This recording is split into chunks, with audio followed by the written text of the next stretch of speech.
Welcome back to Shit Creek Survivors, where we share stories of resilience and tools for resilience. Now, this week, we have the honor of having on Justin Kimbel. Justin's life has been a journey through trauma, loss, and addiction.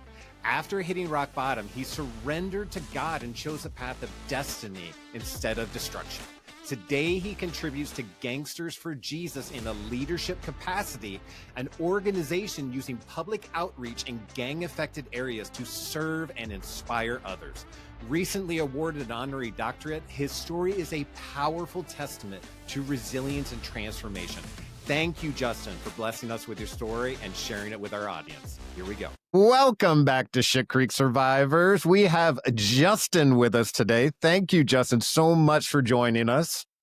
Hey, it's an honor. I appreciate y'all inviting me on. I'm excited to tell my story.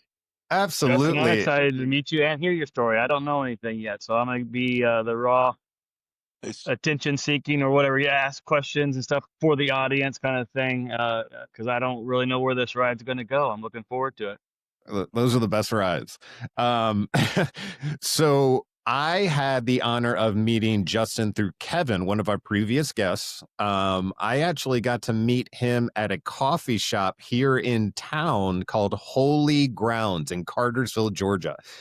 I hadn't been in there yet, but it's a really cool spot. It's a Christian, I think, based, themed, like coffee shop, but just really cool memorabilia in there. A lot of military gear, a lot of, just local type stuff. It was just a nice atmosphere and a cool environment to be in.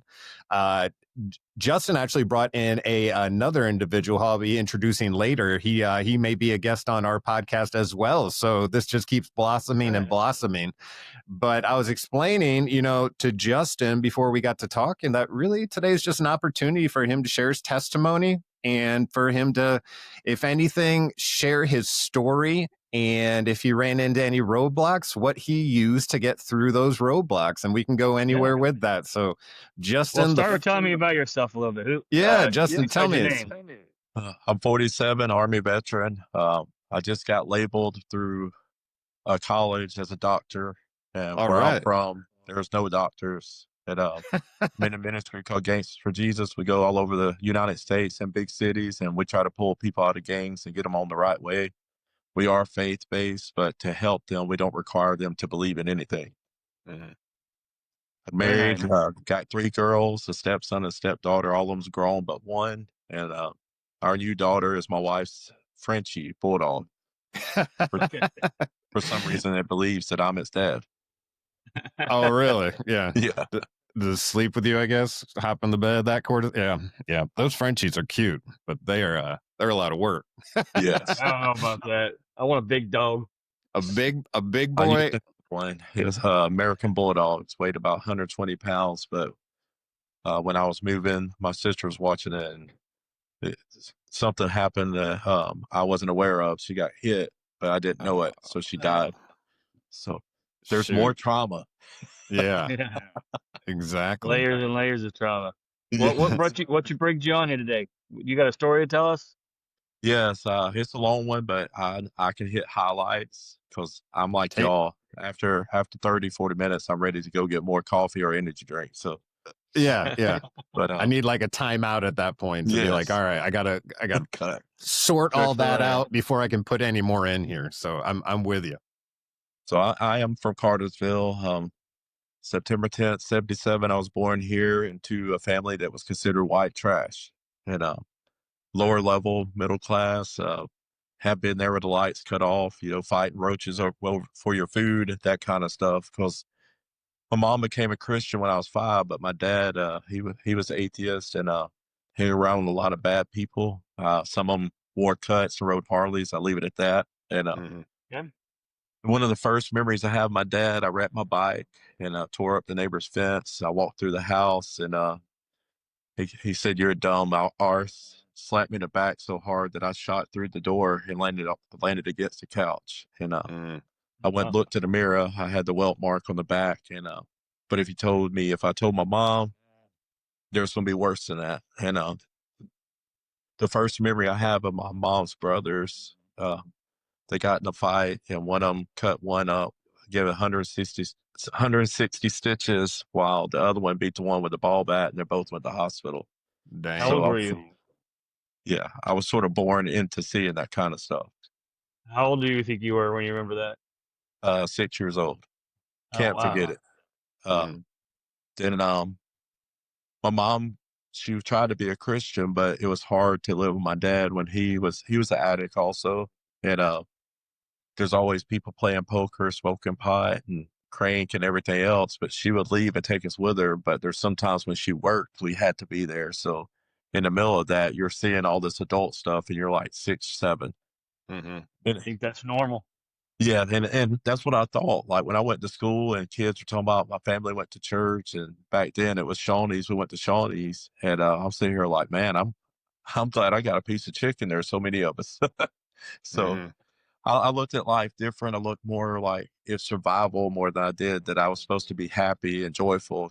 And I was sort of like when he wasn't there, I was the patriarch, even at like 13, 14. And when I was 9, my first beer was Milwaukee's Best from one of my uncles. And That was the and same beer I actually had. That was my first beer, Milwaukee's and Best beer. I mean, me and Beast. some Yeah. buddies, we played ball together. The first time I ever smoked weed, I think I was 10. We was gonna play basketball, and I stole my dad's roaches out of his ashtray. And Mm-hmm. my mom left him like probably 5 or 6 times. He would come back, that he would do good. And I can only remember one time in my life where he worked an entire year at a job. Oh, wow. One time, and I remember that. So in the midst of all this, there was physical and verbal abuse. For a long time, I thought my name was Damn It, and then or I thought my name was Jesus Christ, like Bill Cosby. Unfortunately, we Right. know Bill Cosby, but I remember Jesus Christ getting the house. So when I went to church, I'm joking, but I thought my name was Jesus, and everybody's talking to me. So so I was forced to go to church, and I remember when I was about 10 years old, I started getting molested from 10 to 13 from a female in our family. And I remember walking out to the youth group, and the ladies talk about if you're poor, your parents don't work. Basically made me and my friend it was an upper class church. Mm-hmm. Me and my friend felt like, if that's who God really is, I walked out of the church and I shot at the birds and said, F you. I said, Yep. if that's how God is, and my dad gets away with all this stuff, and I'm going through this stuff, don't even know what sex is, and I'm doing it at 10, then there is no God. Right. So in the middle of that, we progress. A lot of stuff we done is because everybody I hung out with came from broken homes, raised by grandparents or just their mom or their aunt and stuff like that. So we sort of had a clique, not a gang. Cartersville has no gangs, not when Right. I was growing up, but Right. um, I started getting into selling weed, and that progressed because of the molestation. I became hypersexual with women. I feel like if I got conquered by a woman, so now I know how to do this, I will conquer them, play the role, get what I need out of them, and move on to the next one. And it just came a cycle for me. Right. Wow. Then we go to ecstasy, acid, and shrooms, and next thing I know, I'm at strip clubs selling this stuff. Like I was dating strippers, going club to club, and I bounced at a couple of strip clubs too. So, I mean, I go to work and I make, $300 or $400 and go home. And that's besides what I was getting paid to bounce, which is like 25 an hour. Back in the Right. 90s and early 2000, that was good. Yeah. Yeah. And then my sister, she's adopted sister, and it's funny, but it's not. She used some folks, and I was driving some stuff for him. I never drove over anything over 2 ounces because I was young and scared. I mean, Mm-hmm. I didn't grow up. I grew up in a white white trash ghetto, but I didn't grow up in the ghetto. So I'm going into places like Bankhead Courts and places like that where you don't see white folks. Mm-hmm. And I walk into an apartment, and this guy's got 3 apartments rented, and there's dudes with AKs at the door, and he shows me all this stuff and says they call me Tupac because he looked like him. And Mm-hmm. I remember I said to myself, if I get out of here alive, it's going to be a miracle, because they've asked people to do stuff for them before that wasn't good, and they didn't end up in the right place, if you know what I mean. Yeah. Little under. So in the midst of all this, I like to fight. I wasn't good at fighting, but when you don't care about your life, you just fight whoever, whenever. And I would go to metal shows and like gangster rap shows and start fights with my friends. And I probably 2 times ended up getting put in the hospital because the 2 guys I had with me ran, and I got jumped by 5 skinheads, real skinheads. And I took out 2, and I had a razor knife and cut 1. But when you got 5 people swinging on you and you can't fight, it's not good. Right. But I ended up getting my ribs broke, my nose broke, eye cut, chin busted. It was pretty bad. But smart as I am, I went back and we found them again with more people this time, and I got my lips back. But it doesn't. How do you say it? It doesn't. The invention thing or revenge, whatever you want to say, it doesn't. It does nothing for you. You're not satisfied. You want to find the next person and the next person, and it goes on. So, in the midst of all this, this is gonna blow some of your minds. My mom was a Christian, and I was heading to the strip club. Me and my friends, my girlfriend, she was about to get off work from the strip club, and I turn on my lights on my car. I'm 19, 20 at this time. My mom's in front of the car praying, and she didn't know where I was. She's in front of the car praying, said, God told me he's going to get in trouble tonight. And I didn't believe in God. So we went on, and when I got pulled over, they asked me if I had anything on me, and I said, yeah, I did have weed, but I gave them the weed I had. I'm like, man, I'm going to jail because I've been to jail for like public drunk and stuff and nothing serious. And Right. they took it, and I won't say the name of the place that took it, and drove off. So I was like, there's my get out of jail free ticket. And I didn't go to the strip club because that night they had a little incident outside and somebody was shooting. So knowing me and my stupid friends would have been in the middle of that. Right. And in the midst of all this, I never progressed. I did crank. I got hooked up in crank, but I never went into like meth wasn't around. The meth that's out now was around when I was a kid. So it's crank. And me and my friends and the girls we were with, I'm talking about high class girls, not just white trash, Hooters girls that were very pretty, you know, how they're paying their way through college Mhm. and the good stuff. We'd all go hang out together, and you're seeing this tattooed punk rock looking kid with people who you never thought you'd see me with because of what we had with us. Rolls, you know, and the weed, I had a personal friend who had warehouses that grew it in the warehouse. Back then it was hydro. And Dang. all this stuff, like they made crank. They had all this stuff. They made it. So I'll just go and open a brown envelope or a brown bag or whatever, how much I was getting, and take it with me, go to Georgia Tech and all these places. And I have it off of me by the end of the night. Right. But in the midst of this, and I'm very aware of this with everybody because I've had friends that done it. I was suicidal. Um, I took a handful. I had a handful of sleeping pills and all kind of. I had Xannies, sleeping pills, Lortabs, and Percocets, a handful. And I'm 6'4", about 280, so it wasn't like my hand was small. And I got them in my mouth and took them, and I drank. I think it was half a gallon of Jack Daniels and threw them all up. So that's why I didn't die. It's because of that. Then again, back to my mom. I was sitting there and I had the razor at my wrist, and I was going to go down. A lot of people do that. I was going down, and something said, "Go to your house because your dad's 22's in the top drawer." And I said, "Cool, yeah, that's what I do. It'd be fast. I put a bag behind me in the shower. It won't be too messy, whatever." And when I walk in the house, my mom gets up off the couch. She's supposed to be at work. She worked third. And it's like 2 a.m. She gets up off the couch, said, God told me he's going to kill yourself tonight. And again, Whoa. I said, God, if you're real, you didn't say it to me. So, no, same thing. And the one that really stuck out, and I'll move on with this, is I have some friends that were in gangs in Atlanta. The real stuff, not the fake stuff, you know. And I was a connection, like I can get them connected to people who had the stuff if they couldn't find it, the Right. drugs. And I had done a few drive-bys with them back at that time. I really wanted to scrap, but if there's too many of them with they would shoot, I would drive. So the last night I was supposed to go with them and shoot. I coward. I guess you say I was a coward. I got out, ran home. I don't know why, because I've done it before. But again, I go through and open the door to my house. My mom's sitting there, and she says, God told me he's going to get in trouble tonight. An hour later, I get a call from the guys I was with's mom, and they said that they went to jail. They missed a little girl's head by that much, shot up 2 cars and 2 houses. And they had Wow. hit someone, but it was in the leg and in the shoulder. You could look it up. In Bartow County News, they still have the story of the people who did it. And you would have been with them. How long ago was that? I'll say about 98, 2000. Okay. And then this all before you joined the Army or after you got out of the Army? Before. So I'm telling you all the dirt before the Army. You know, you're fine. You're fine. I'm just trying to keep the map together a little bit. Yeah. I'm still in Cartersville in Atlanta. Then I actually graduate. I had to pass a test on the day that we walked.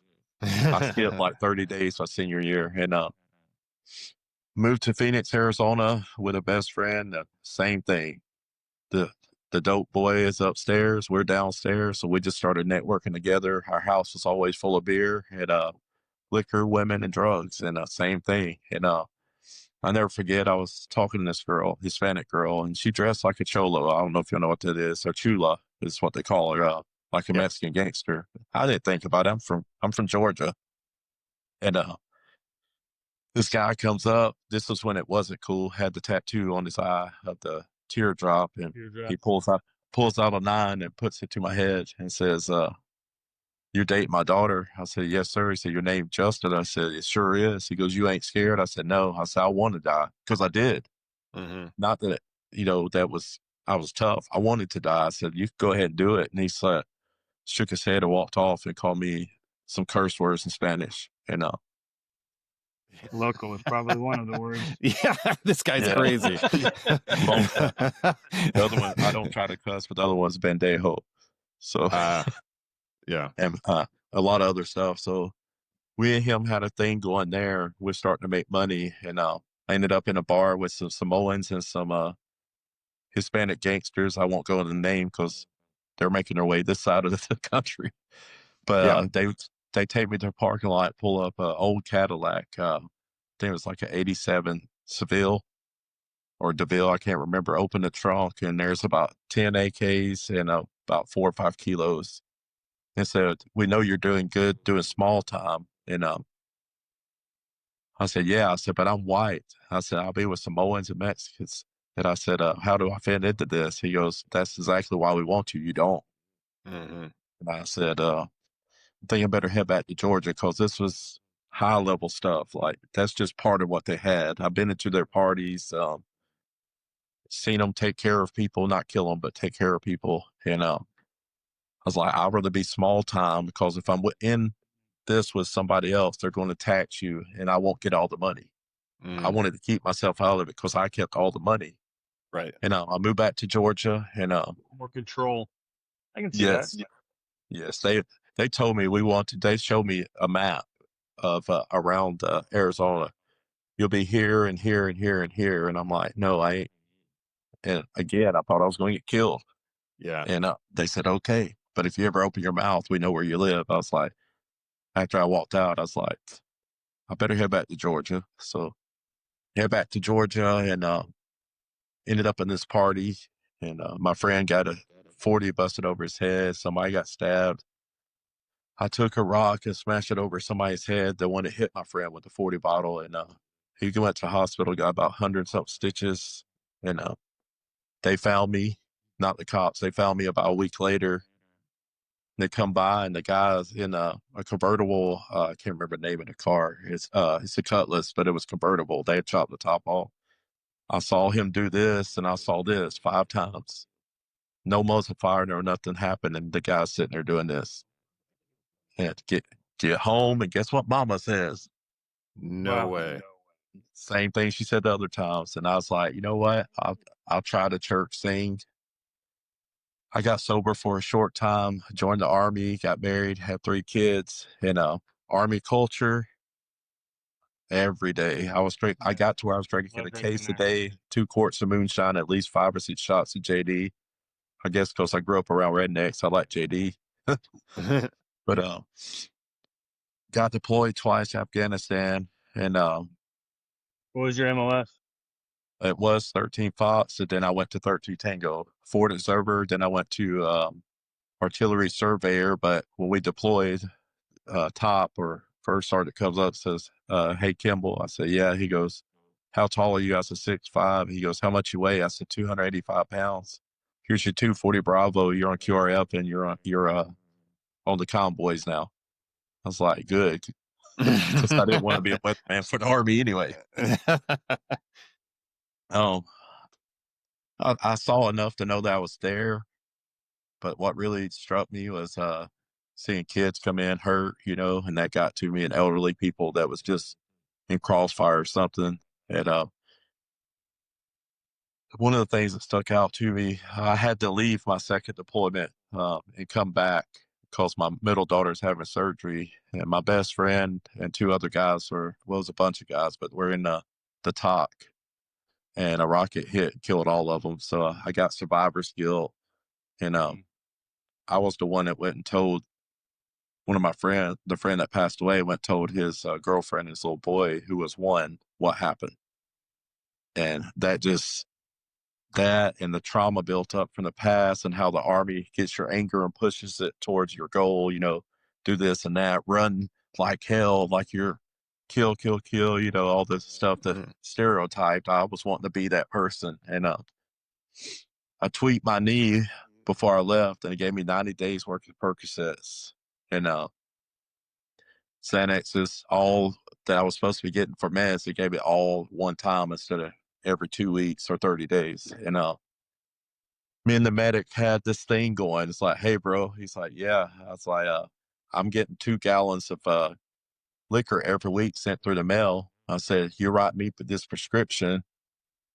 Our friend is coming in and he's bringing in hashish from the Afghans that worked on base." I said, "Let's just start turning a profit." And he said, "That's a good idea." He said, "I'll prescribe you 40.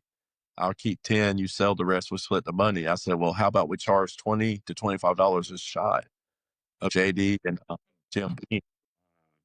But we worked it out where I sent $6,000 extra home from Afghanistan. Okay, cool. And that was just making money on the side there. yes. And not only that, when we moved back, my wife my ex-wife, she knew I drank, but it was like 6 beers in, I would pass out. And my friends would be there at UFC night. We had UFC night, whatever, just an excuse to get drunk. And I remember I was wanting to quit, and I went to the car with one of these guys, and I sniffed a Zanny, snorted a Zanny, snorted a Zanny, and I went in and sat down on the chair and passed out. And when I woke up, I was the same as that place with, the snot and the mucus with a little bit of blue in it down on my shirt, and same beer, and everybody's gone. And it kept, that same scenario kept, I did get in trouble a few times because in the midst of this, my temper was like top level. Yeah. And I remember God sparing my times, not here to preach, but several times throughout my life. But one particular time, I had a 2012 Mustang, and I put the cold air intake, all the stuff you do to make it fast. And I think I took 10 Percocets, 2 Xannies, and I drank about, I think it was 5 or 6 shots of Jim Beam and drove and woke up in the driveway. I only know how the MPs let me come through the gate because I was by myself. And several times they was asked me, "Do you know where you live?" And I would just point that direction, and they say, "Okay, come in." And just went on to where he started causing the relationship to sort of bear. And out of the 7 years that I was in the Army, like active duty, I was gone 3.5. So me and her would even know each other. I mean, I didn't even know my daughters. And you're coming home, she's cheating, and then you do it to get back. And it just went downhill. And here I am, mate sergeant, fits to be staff sergeant. I'm selling on base, making all this money with all these people, and sleeping around. Like she was sleeping around when I deployed. I thought, well, I do it when I get home. And that was justified, And man, it just got to where I still didn't turn to God. I didn't turn to him. Everybody's got their way out of it, but I was like, I'll go talk to a counselor and see if I can get some help. So my dumbass went, got help and got straight, and started taking my kids to church. I had the halfway of belief, like I believe there's God, but I don't know about organized religion. And me and her, I worked at a prison in Alabama for a couple of years. It was terrible. I mean, I saw more blood there than I ever seen when I was deployed. And Yeah. we started having problems because of my PTSD. I got fired because of my PTSD, because a normal situation, de-escalating that you wouldn't have to do anything. I would spray them, would fight or whatever, and just got to going where it wasn't good for my career or them to have me there. So they fired me for PTSD. Said I Really? couldn't handle it. But they didn't know I was slowly starting to take pills again. I was starting to smoke weed again, drinking heavily. And what's crazy, the church I went to, they asked me and her to be the youth pastors, and I didn't really believe. And I was like, y'all, I said, like you said, I was like, man, I said, I'm white trash loser from Georgia, and y'all want me to be the youth pastor for some kids that I know nothing about. I said, I only know about the Bible. Right. So I sort of just stepped back, me and her separated, and this is what blow your mind. It's crazy. I laugh at it now. Me and her got into it. She scratched my face. I got in the Mustang. I drove, forgot my wallet. I drove to the gas run out. I walked for 12 miles, went to got some water it was at a Dunkin' Donuts. They had the little thing outside the faucet. Started drinking the water, and I walked 12 more miles. Dang. And I took off my shoes and I looked, and it just looked like 4 big bubbles on both sides. I got where I couldn't walk. So somebody called them and told them I was going to kill myself because I was out of my head because I was messed up. I was talking crazy, Right. and they 1013 me. And I'm a big teddy bear now, but when they took me into the hospital, like they handcuffed me, my legs and my feet to the bed, and then strapped me down before they gave me the shot because somebody called and told them that I was very violent, and I wasn't. I was tired. Right. I couldn't do anything anyway. So then I smoked a blunt before they come and pick me up. So, I was relaxed. I wasn't mad anymore. And Yeah, but so in they an took me instant that in. could change. Yeah, yes. But they let me You out, and kind of I went. can't blame them with your size. I mean, I don't know. Well, now I'm just fat. 5 years of marriage and hot wings, and every now and then a drink. I don't do it like I used to, but my recovery is more from pills than alcohol because I can live without it. It was the pills and the weed, medicinal weed, all that. You can argue about it. I just know for me, if I smoke it, it makes me want to go to psychedelics. Psychedelics makes me want to go into the harder stuff. Right. That's why I don't smoke weed. But me and her got into it so many times, and to cope with it, instead of hitting her or cussing her, I would go outside and I would pop. They gave me medication, so I was supposed to be on Xanax. Instead of popping one, I popped 3.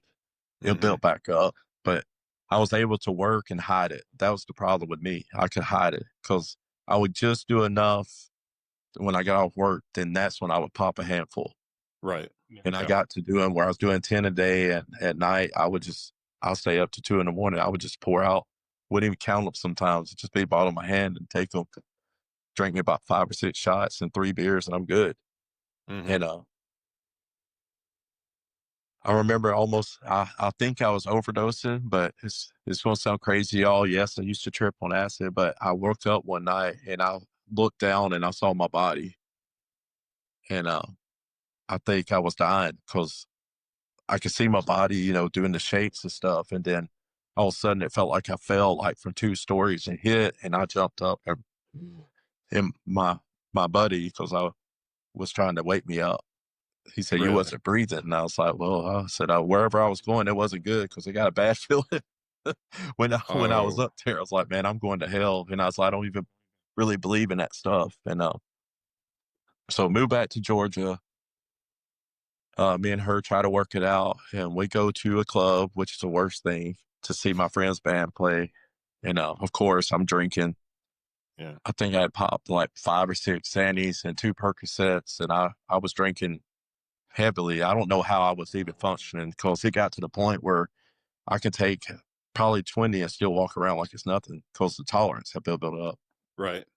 And me being the big guy, people was they would try me up sometimes. Like I would be by myself at a bar sometimes. It's like come up and pat me on the back, say, you think you're tough. I never wore anything about me being in the Army. I never bragged about being in the Army. I never said I killed thousands of people or nothing like this.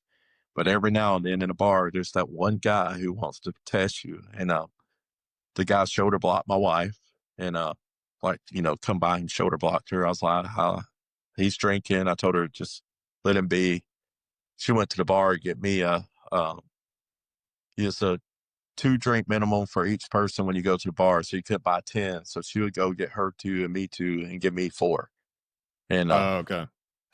so he come up and did it again. And I did MMA for about that long. So I knew a little bit, not enough to, be a fighter. But right. I don't know why. I grabbed his belt and I thumbed him in the throat. And I picked him up above my head and dropped him. And the drummer looked at me. That was my friend. He said, I felt that through the drum. You need to go. So we leave and I go to jail, Cobb County, and get to court. This is why I sort of started believing in a higher power. Mine is God. It's Jesus. And that's just me. I'll stand on that. I will fight on that hill till I die because he helped me. Get to court. I said, God, if you're real, you're going to help me because they're going to say it's assault. Go to court. The judge is an Army Ranger, retired Army Ranger. And my lawyer was retired infantryman. And they watched the video and they said, we'll let you get NOLO, which is you don't get the charge, but it's like, it's not on your record, but it is. Mm-hmm. So I had that. And one thing to tell you, I have a first-time offender also in between this where a guy pulled a knife on me and I crushed his face with a metal napkin holder. And they gave me first-time offender for that. Yeah. So remember these 2 charges. This will make sense here in about 10 minutes. So we divorced. I caught the same guy that I beat up when me and her was in divorce court. He come and put his arm around her because he was mad because she was with me and not with him, and that's why he did what he did. So, yeah. So in between, something happened before too. Yes. Oh, and, wow. That's one heck of a way to married, find out he's a Jody. she's married to him now. It's like Jerry Springer, you know what I'm saying? Yeah. But I know I'm monotone, but this is how crazy I got. When me and her separated in between this time, I knew she was with someone, so I started doing the whole womanizing thing again. I had it under control for a little while because I would get so messed up, nobody would be around me. Even my friends sort of, left me. And started sleeping around. I got in a fight at the Masquerade in Atlanta with a couple guys, and they let me go because, the mosh pit thing. I'm 40 years old getting the mosh pit, so that tells you where my mindset's at. Yeah, and I knew the bartender. It was a girl. I knew her, so I would go up there and buy a PBR, and she would give me 3 more because they never sold it. So I'm up there wasted again. I'm with my high school sweetheart, and she had went to the Navy. I went to the Army, and this is the first time we're back together. And I had 2 quarts of moonshine that I had in my car in between bands. Would go and hit the moonshine. I said, I'm not spending $300 at a concert. So we get in the car, we get home, and she was nice for like 3 or 4 months, like the best person I ever met. I was like, man, this is what I was looking for with the last one. We get home and she gets on the couch. She says, I'm going to drink a couple more beers. I told her I'm laying down because I get up at 6. It's 3 a.m. About 3 a.m, I feel a metal hit my head, and my reaction because of PTSD, I reached around and grabbed her arm and pulled him into me and got him in the arm bar, and it was a cop. Oh. And he said, Mr. Kimbel, I said, oh shit, here we are. I said, I'm going to jail. She says, your girlfriend called us about 30 minutes ago and said she told you to go home and you didn't leave. And I was like, no, last text I got from her, I showed it to her, is that she told me she's going to drink a beer and be in bed. And the guy pulled me outside and he said, this person's had many calls up here even when they're by themselves. I ignored it. I heard a voice in my ear. I know it sounds stupid. A voice in my ear says, don't date her. You'll be in jail within a year. Yeah. I didn't listen. I was like, I was like, I know I messed around with demonic stuff when I was younger, but no demon's going to tell you the good stuff. You know, don't do this. It's going to tell you to do it. So, uh, we kept getting fusses. And one night, she told me she's pregnant. And I'm like, oh, God, I'm already paying child support for 3 girls. And now I will have another kid. I'm going to have to find a better job. And we broke up because she was toxic. I was too, but not to her, just to myself. Like I was killing myself. And I got on my Harley and I had a 2012 Wide Glide 1600 and I pegged it out coming down the road where I knew a bridge was. And right when I get around the curve, it's a mile straightaway. I was going to hit the bridge, pegged out. That's what I was saying. I had it red line about to hit the bridge and had an earpiece in, and my daughter called and said, I don't know why, but I was praying for you and I feel like I'm supposed to call you. So I stopped the bike and I don't like saying the word, but I bitched out. And I was like, God, I said, if you woke up. Yeah. And I was like, you know what? Still went back to the girl. She had a 9, and at the time I had a little snub nose that I would just carry in my pocket when I was riding a motorcycle. And me and her got into it one night. She said, I just wish you would die. I was strung out, man. I wasn't thinking. I grabbed her gun, not mine, and put it in my chest and was about to pull the trigger and phone rung, and it was the VA. Somebody told us you were going to kill yourself tonight. I hadn't talked to nobody in 2 or 3 days but that girl, and she was right in front of me. Oh, wow.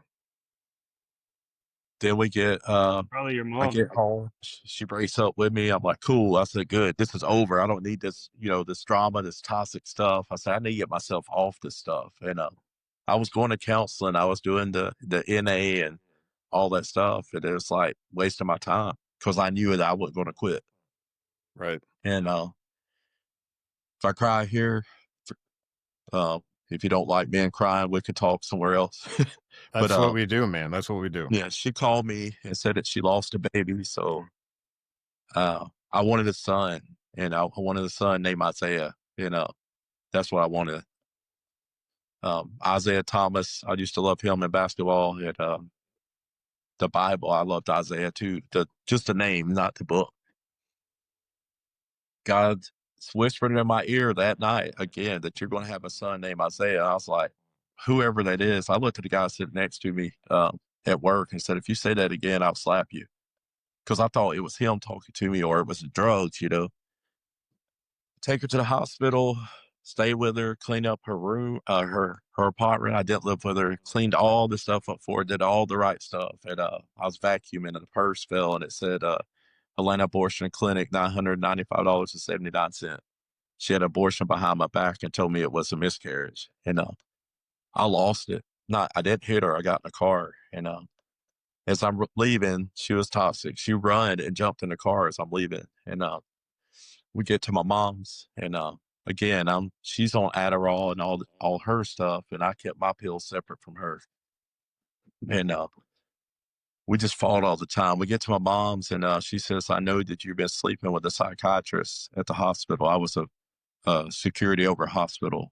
It was all veterans. And she was right, but she scratched my face. And I didn't hit her. I put my palm on her shoulder and pushed her off of me. She wasn't a small girl by any means. And I ran in the house. Police come. Of course, as soon as I walked out the door, all 3 of them got their tasers out. And I was like, no. They arrested me and they told me and her not to stay together. It's like, cool. I won't be around her. Dated somebody else. She was Colombian. We'll leave it at that. Just know that I got back into doing the wrong thing. And I took her home and I came back and she pulled up in the driveway and I triggered. Like when the way she pulled up and called me on the phone, said I dropped the charges. The magistrate has dropped the restraining order on both of us. It triggered me because I never really had to do any time. It's always I got 2 or 3 days and out. And Right. she pulls up and says all this cute stuff. And I was like, well, I just want my stuff because I left a couple of Army memorabilia at her house. And she left some stuff with me and from the Navy. It was just, hey, let's keep each other's stuff so we always be connected, stupid stuff. And at this time, we're still doing all this heavy metal party and stuff and hardcore rap. She liked baby music, but I'm talking about like Jeezy, stuff like that. Mm-hmm. But when I get there, I get in the car. She goes, "I want to kiss you one last time." I said, "Hell no, you ain't kissing me." And I said, "You could kiss me on the cheek." And she said, "Okay." And she clamped down so hard it started bleeding. And I took my two fingers, I hit that nerve behind your ear, and there's one in your jaw right there, about 3 inches from it. That said, "You're going to let go if I press it hard enough."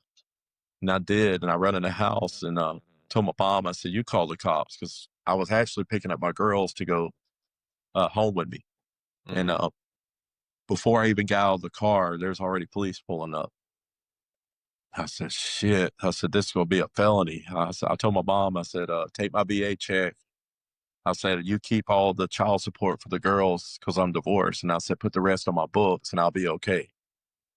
And I went to jail, and this is the first time I think I've been sober in a few years. Like that for that time frame when I was divorced until her, which is about not even 2 years. I don't remember being sober. Mm-hmm. Either alcohol and pills or alcohol or pills, same combo. And this is where I'm going to get preachy. So tell all you guests out there, if you don't believe, it's not to offend you. This is what happened to me. I go lay down on the bunk. I lay on the bunk and I see a guy I used to party with overdose on heroin in my cell.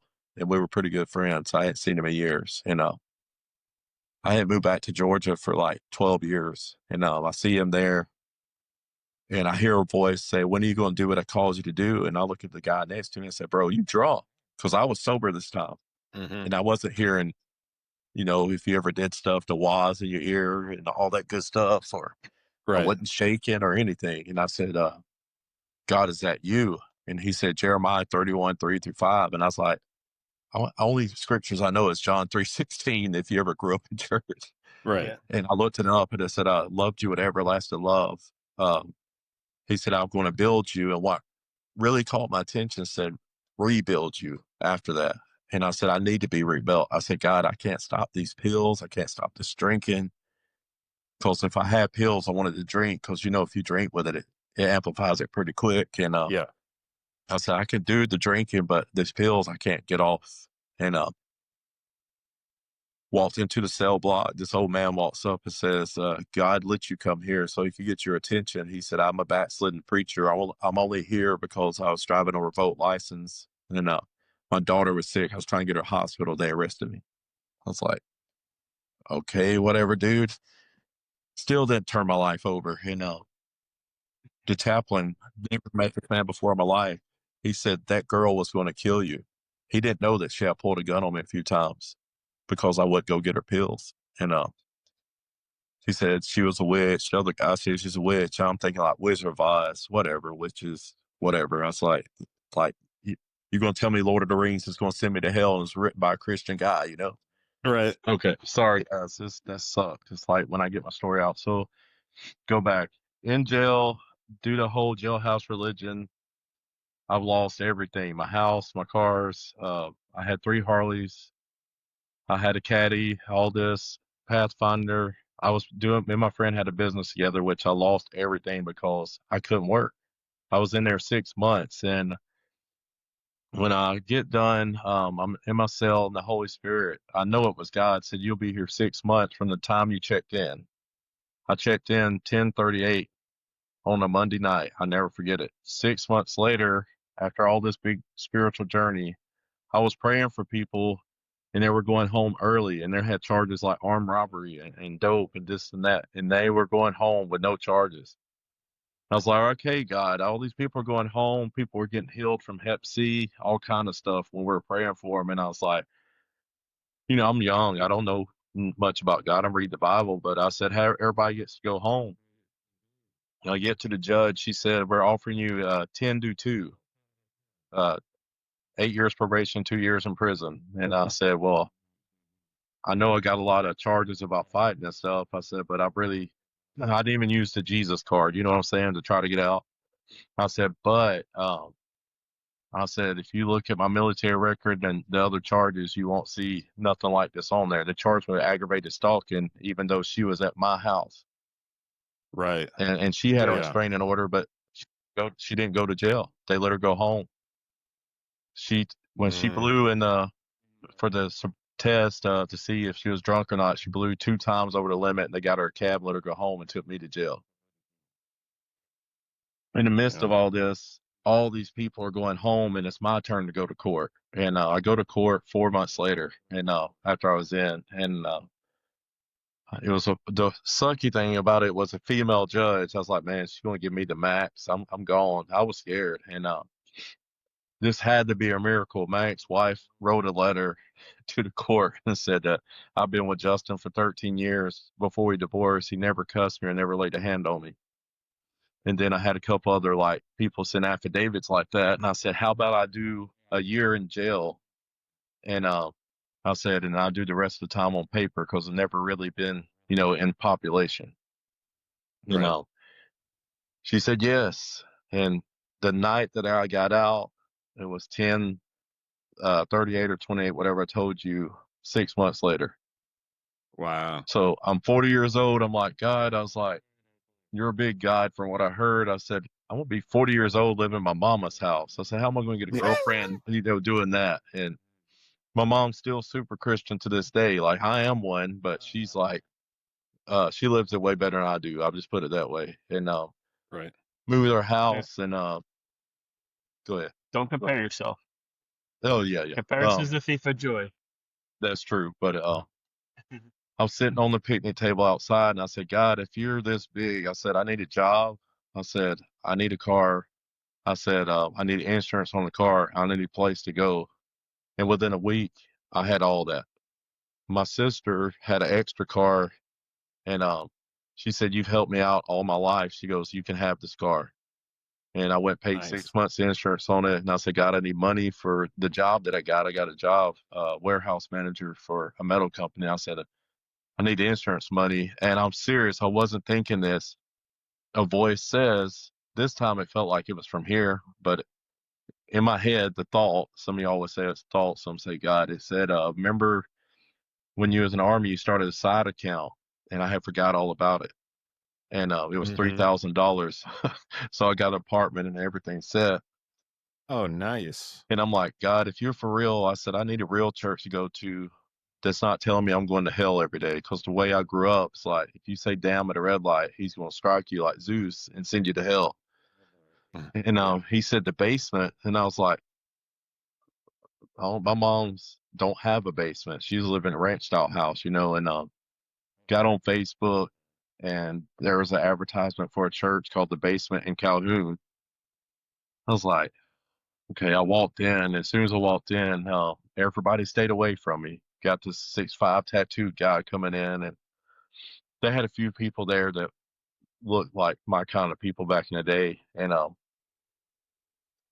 when I started going there, um, the cravings, like I didn't do pills, but I still had the craving, like something bad happened at work. You know what, man? If I had a couple pops, couple footballs and a beer, I would be good. And the thought was there, but the craving wasn't. The physical craving was gone. It was just the thinking. And this pastor walked up. He said, I don't know what you're going through. You need to read Romans 12:1 and 2, something like that. And it said, renew your mind by the washing of the word. And I started reading the Bible and and the less I thought about it. And I was like, it can't be this easy.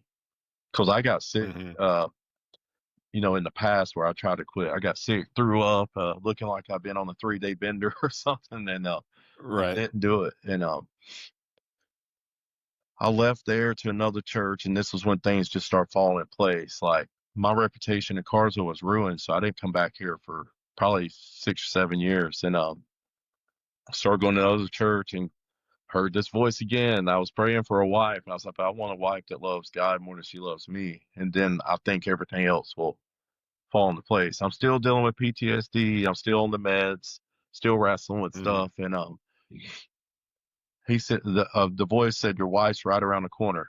I haven't told anybody. In the South, when you say around the corner, like, falls right around the corner, it means time. Yeah. This old lady come up, said, your wife's when I first started this other church, said, your wife's right around the corner. And I was like, so I don't know this. I didn't even know the lady's name. So I saw this beautiful white Hispanic woman walk in, and I was like, going to get her number. And I saw this hairy dude that looked like, Grizzly Adams. And I was like, man, she's got a man. And somehow we end up getting talking. It's her son.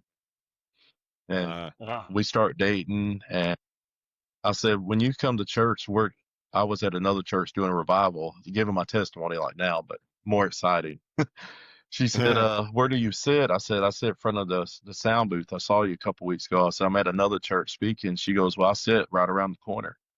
And everything that was said sort of like popped in my head. I was like, man, I said, I ain't tripped in years now. So what's going on here?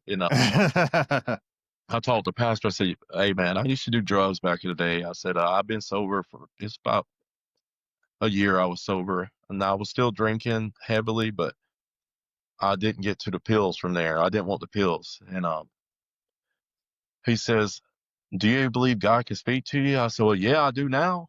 And he started laughing. He goes, well, maybe she asked her on a date. I was like, bro, I ain't dated. Yeah, I was like, bro, I ain't dated. I've never dated sober. I haven't. I never dated sober. And I said, I don't even know what to do. So I'm really went online looking at these women's calls and stuff, how you're supposed to treat a woman. Like my sister showed me how, but I'm reading and watching like little TikToks of like open the doors and do this and that. And believe it or not, like it's like we fit perfect. And I said, God, I said, I never finished my degree. I said, I went to the Army. I said, I dropped out of college twice, drinking, doing drugs, strippers, blah, blah, blah. And I graduated with a 4-year degree. Science of religion means you can teach in religious schools. And then very cool. These schools are saying, we give you second chance if you've got in trouble before, if you've been clean this number of years, this and that. And I said, even with felony, I said, I got one. And they said, yes. When they do the interview and stuff, oh, you'd be a great fit, but the parents ain't gonna let you come here and teach because you got a felony. It's violent. I said, aggravated stalking in other places just called breaking a TPO. In Georgia, they call it aggravated stalking. They didn't care. Mm-hmm. So I was like, God, I need a good job so I can make more money. I'm getting married. It's not me in a little efficiency apartment now. I said, I went from owning a house to living in a pay by week, And right. I said, this is where it gets good. Like the drug part's cool. The shooting at, get shot at, explosions is cool, but this is cooler to me. So I get the degree and they asked me and her to be youth pastors. And we started with 5 kids. And because I was just straightforward and raw, I'll never forget a kid jumped up whose mom been deported and his dad was in gangs in LA and they moved him out here. He jumped up and pointed in my face, a 14-year-old kid, and said, if you're not real, I don't want you in here. And I said, thank God, that's the only thing I got left is being real, man. I said, I'm not fake anymore. I used to be. And we went from 5 to like 73 for a while. And it's a small church. Like we couldn't even fit them into where we're at. We had to go to another building to fit them into. And from there, God said, I want you to go back to the places you used to go and share the gospel. I'm like, oh, God, I ain't been in the ghetto since I was a teenager. After the Army, I didn't go back to those places I've been. And I remember I walked into Chattanooga, blood territory. If you believe Chattanooga's got bloods, I do. I walk in and this lady, the tenant window, she walks up, drives up with a window down. She said, you know where you're at? I said, I sure do. And I know it sounds mean because of what I've been through. Nothing scares me now. Like, especially since I got faith, it's like, oh, you're going to kill me? Cool. Whatever. Right. Like I've been through stuff where I wasn't in danger before. And, she goes, you know what color you are? And being a smart aleck, I looked at my arm because it's black and white tattoo. I said, I'm black. And this dude rolled down the window and he said, he was the OG, if you know, the guy runs the block there. He said, he said, look, man. I said, what's up? He goes, what you really here for? I said, I want to tell you what. I said, I'm here to spread the gospel, help the people with food and clothes. And if you kill me, there's going to be 10 more like me to come behind me to spread the gospel. So which one do you want? He shook his head and looked at me in a like surprise. He's like, "You're one crazy white boy." I said, "No." I said, "When you've been through what we've been through," and I put him in the conversation. I said, "When you've been through what we went through, you know you want to help the elderly and the kids, and that's what I'm here for." He said, Wow. "Back in the day, I probably shot you." I said, "Back in the day, I wouldn't even be here." And I became friends. This is how God did it. I became so good of friends with this guy. He's OG, original. He was one of the originals there. They call me certain times saying so and so needs food here or so and so needs this and there, and I still go into the neighborhood and give out and share the gospel with them. So in the midst of all this, with these kids, they turn me on to Christian rap and Christian metal, and I was like, Christian rap, Christian metal. So the stuff I used to listen to is talking about killing the devil and all kind of stuff. And Mm-hmm. I saw this interview with a guy called Isaiah Blanca's gangster preacher, ex-cartel member who's a pastor. And I see him in this interview, and this voice says, "Hey, I think you need to call him." And I was like, "Man, he's on like CNN, CBN, Christian Broadcasting, that all this." I said, and they put Right. his website at the bottom. I called him, and he said, "God told me that you would call a guy would call me, and we walked shoulder to shoulder together." So I joined. You can't see it, really, Gangsters for Jesus. It's Oh, I all love it. ex-cartel members, prostitutes, addicts, whatever, and we go into the streets in El Paso, LA, Memphis, Atlanta, in Cartersville, wherever, and share the gospel in our story. And again, we share the gospel, but if they're just there to eat, we still feed them. If we got clothes, we still give them clothes. Yeah. We've had Muslim people, gay people, whatever to come up. We share the message of God in love, not chop, chop, chop. You're going to hell, and Right. even if they don't decide to do that, we still serve the community. And Yeah. we've got a good name, and with some churches we got a bad name because we don't, we're not about our platform, how good we're doing. And so this would go back to where I'll relapse, and this is where I give everybody advice. The first night I was supposed to preach, actually preach, a guy I used to run with called me up, and he said, "I'm coming to your house." And I said, "Okay." I said, "We stand outside," because I didn't trust him. Mm-hmm.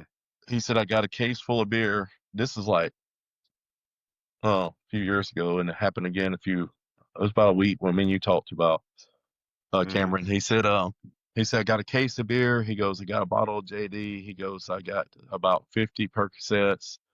He said, "I got two girls here who want to hang out with you again from my past." I was like, in my head, I'm Temptation. like, "Do it. Just do it."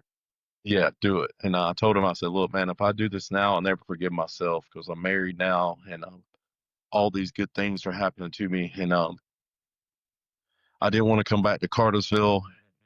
And everywhere I went, when I come to visit Cartersville, people are like, "Everybody told me you changed. I can't believe it, but your face is different. You look different. You're excited now. And used to you was stoic and always caution and moving with caution." So we ended up moving back here. First day back, I run into one of my friends at the gas station I used to run with. He Mm-hmm. come out with the liquor stores beside Ingles, and he's carrying his stuff.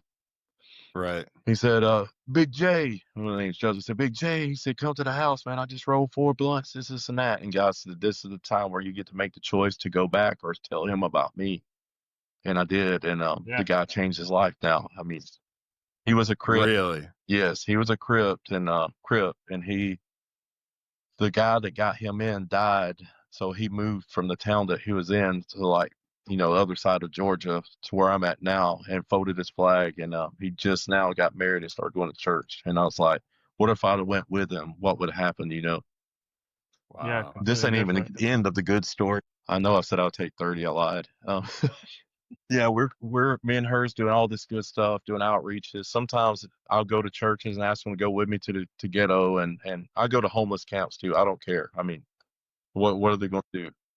And sometimes she'll be the only one to go with me because people were scared. And I was like, if God tells us to go, He's not going to let us die unless it's our time.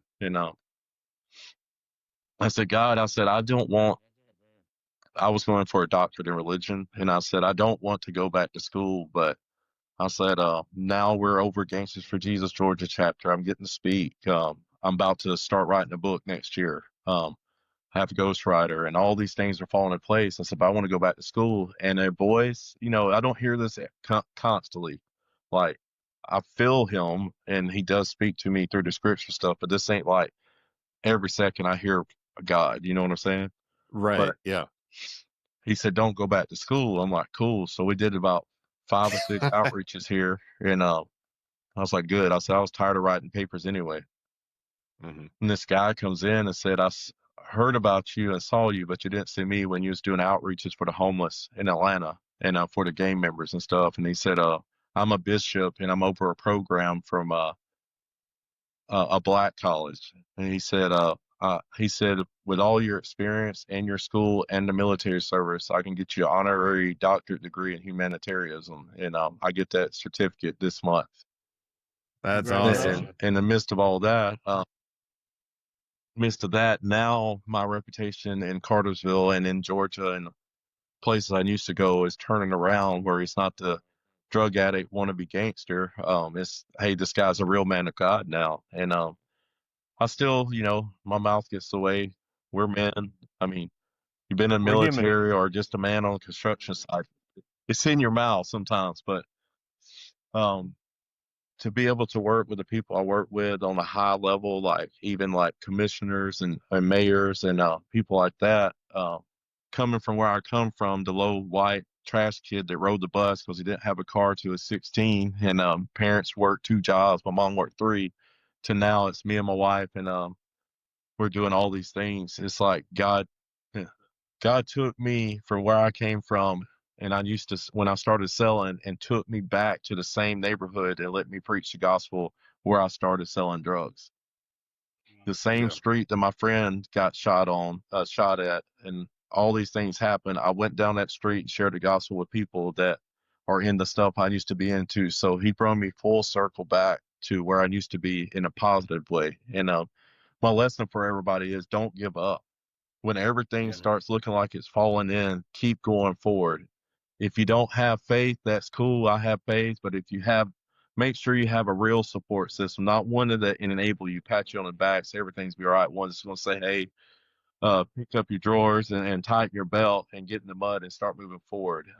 Keep your Accountability. mentality sharp and know, yes, and that you have the choice to do what you want to do, but you got to keep your mental state forward and not backwards.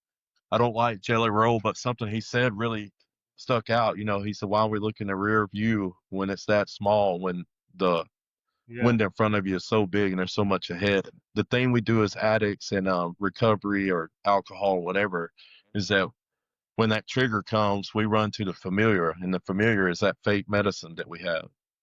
Hmm. When you find somewhere to put the emotions into, and how to get them out, and mine's praying and meditating on the word, that's when I know that I won't go back, because I have somebody or something to lean on. And we all know, change the people, the play things in the playgrounds, that don't always work. You're at work and you're next to an addict and he's sitting there and offers you something. Your mentality, the strength of your mentality, emotional intelligence, look it up. Emotional intelligence is where you can control your emotions. Those Yeah. triggers are roots inside. The something that happened to you in the past usually is what pushes it into addiction. You have to find that Hmm. root, no matter how you decide to get it out. Again, mine was God. He showed me things that happened to me that I never forgave people for, or I Hmm. still didn't let go of the pain. And once I started getting that out of me, is when more I did it, the more I want to stay sober. And Yeah. there's a scripture in Galatians, and we'll end it here. I won't say the whole thing, but basically it's like the two dog theory that you heard before. Two dogs fighting all the time. Which one wins? It's the one you feed the most. Mine in Right. faith is, if I'm always feeding my faith, then that false dog or negativity, demons, whatever you want to call it, false energy is it can affect you. And I've been preaching now steadily for this coming, this will be 7 years in September, be 7 years. And the first thing I mentioned to everybody, for everybody today, my last statement for real, third closing of the sermon, at the third closing is I never read in the Bible anywhere where God said he makes junk. Every person on this earth has a purpose and a reason and something to live for. Even when you don't feel like it, there's a destiny for you. But today you have to decide, is it destruction or destiny? Every time I get tempted now, is this going to be destruction in my life and the people around me, or is it going to be destiny? I don't even think about suicide anymore. I used to every day. No, I ain't going to say it didn't cross my mind in the last 7 years, but I always remember destruction or destiny. Which one are you're going to walk in? And I'm 47. I'll be 48 next month, and I'll be damned if I'm going to go back to some trauma that happened to me when I was 10 and let it control my life anymore. Correct. And that's where I am now with my walk and addiction and stuff. I don't go to NA. I'm not saying stop going. I don't go to AA or meetings or nothing. When I feel the pressure coming in, I got my pastor, my wife. She understands where I come from. If I feel like PTSD is coming back, I haven't had an episode in a while. A dream I've had maybe this year, but as far as like freaking out and having to isolate myself, ever since I've really put my faith in God, it don't happen that often. I used to wouldn't watch a war movie. And I've been watching them since I started going to church. Like the history one, like Band of Brothers, stuff like that. I've watched and it doesn't affect me. It's all because Jesus Christ. Jesus is the reason I'm where I'm at. If you have to use the 12 steps, just get out of it. But that's all I got, guys. I know it's long, but there's a lot of it's been such a pleasure hearing the whole story, and it again hammers another nail into the idea that, man, God and Jesus are in the business of using broken things, building them back up to make them better than that thing or person could ever imagine, to do things that they never even dreamed of, you know? Right. And it's like you had to go through all that so you could look across the table from someone who's going through it and be like, I do know what you're talking about to a certain extent. You know, we all can't totally empathize with Well, we're everyone's communal exact creatures. path, First off, but I we mean, have to be we have to be around people. We're meant to help each other. We're meant to talk to each other. What was that? If we stop worrying about being loved, being comforted, and being cared for, and just started loving, comforting, and caring for other people, then pretty soon everybody will be loved, comforted, and cared for. But you're not trying to do it selfishly. right. You're to project it outwards and help each other, and that's the purpose that we all have, even when you feel like you have no other purposes. But there's a certain thing. Did Cam ever explain to you the authenticity frequency, or we've talked about on here? Did you hear about that one? No, sir. Okay, well, so they're measuring frequencies and putting them into moods, and they think love is the highest frequency. But when they're studying love, they found out there was a higher frequency even still. And when they went back and reviewed all the interviews, they figured that was when everybody got the goosebumps during the story of love. So that's where the frequency jumped up. And what happens is when you're telling your story and you can tell it really means something to you and it's really important, and I can tell that you really mean it, I can get the goosebumps because I can feel that authenticity frequency coming from you. You're just doubling down on that by going back into the neighborhoods that you were at before, because you're able to really connect to those people and they're able to feel it and see it. And that's just even more important. It just connected it even more. And you're able to tell that story even more actively and reach more people that way. Yes, and one last thing. The old man told me one time, this is about, I was in jail with. He said, one day your scars will help other people heal. And that never left me. And that's the way I look. Now I've got a job. I didn't mention this. I'm a coordinator over a day shelter for the homeless. So every day I get to help somebody where I used to be every single day. So it's like my dream job. Yeah, absolutely. But I love what you guys are doing and keep doing it. I've heard nothing but positive stuff from the people I know that's watched it. Kevin, some of the guys around here, I got them connected, and they said that no matter what they hear on there's always something that gets them, that makes them want to move forward.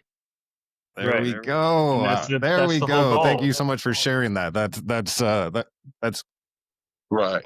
It's awesome. Yeah. And I'm with you. I mean, we can hear all these stories about like tough guys. Yeah, we can hear all these stories about tough guys and all that kind of stuff, but you really hammered home the core fact, like the key thing about resilience is just not giving up. That's it. You were talking about the two different paths. You do have two different paths you can take, and you got to keep pushing the stone that means the most. And that's the one of, how did you compare it? You said either destruction or destiny. Yeah. So, yeah. Well, 101st rendezvous with destiny. It means you have a meeting with destiny. And when that person told me destruction to destiny, I was 101st airborne. So that's what stuck it in my head. Rendezvous with destiny. I have a meeting with my destiny. That's awesome. I love it. And I think you have more information to share. So I'm going to stay in touch with you. We're going to be in touch throughout the community, and hopefully I can get in there and help you out at that community center. You know, you can at least show me the ropes, and that way maybe I can lend a hand. And besides that, sir, thank you, Justin, so much for being on. Thank you to you guys. I appreciate the time. Absolutely. Take care. All right. Bye. Thank you so much for tuning into this episode. For future episodes, make sure you hit subscribe and like. That way you get all the new episodes just feeded directly to you. You don't have to go searching for them. Have a great week.